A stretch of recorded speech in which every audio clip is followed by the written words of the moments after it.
Monsieur Fontaine, Madame Zrienne. Monsieur Fontaine, vous avez la parole.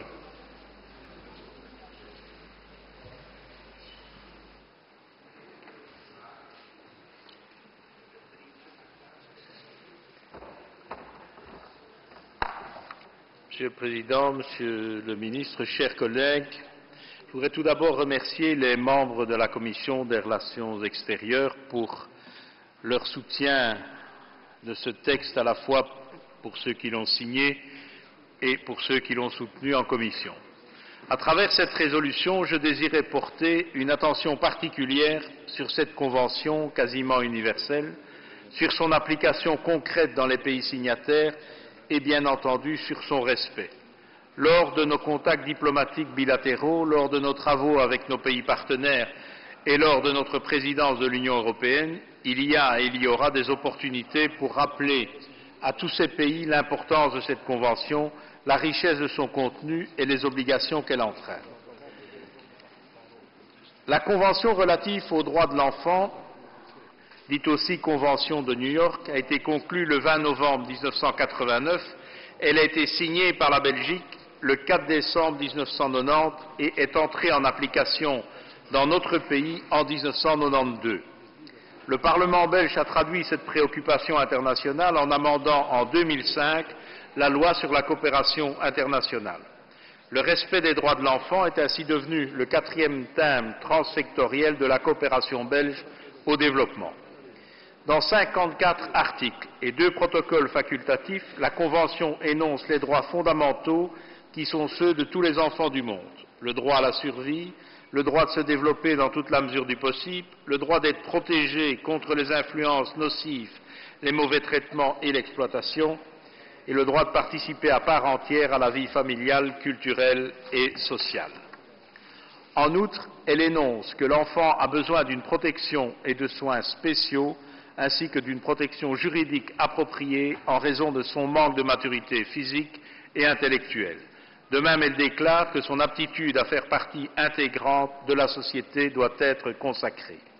Les 4 principes fondamentaux de la Convention sont la non-discrimination, la priorité donnée à l'intérêt supérieur de l'enfant, le droit de vivre, de survivre et de se développer, et le respect des opinions de l'enfant.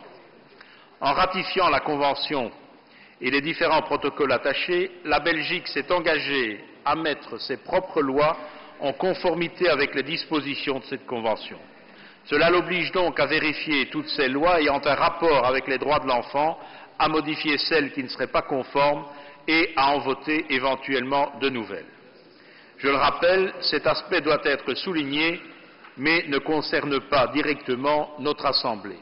Par contre, notre ministre des Affaires étrangères et nos ambassadeurs doivent porter un message clair aux autorités étrangères avec lesquelles nous sommes en contact.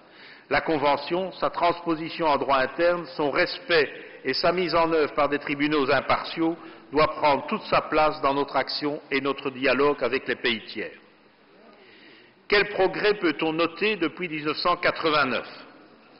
Les progrès les plus significatifs ont été réalisés dans le domaine de la santé. Pour autant, ils restent relatifs. De 1989 à 2008, on est passé de 14 à 9 millions d'enfants qui meurent avant l'âge de 15 ans. Si nombre de maladies virales comme la rougeole, le tétanos ou encore la polio ont pratiquement été éradiquées, il n'en est pas de même pour le sida. 2 millions d'enfants de par le monde l'ont contracté et 35% d'entre eux en meurent avant l'âge de 10 ans. Près de 90% de ces enfants vivent en Afrique subsaharienne où les médicaments pourtant de plus en plus efficaces tardent à arriver. En matière de nutrition, le bilan reste dramatique. 4 millions d'enfants meurent avant 5 ans parce qu'ils sont mal nourris. Dans les pays en voie de développement, plus d'1 milliard d'habitants n'ont pas accès à l'eau salubre. Pourtant, de simples mesures d'hygiène, d'accès à l'eau potable, d'alimentation suffisante ou d'allaitement maternel pourraient sauver de nombreuses vies.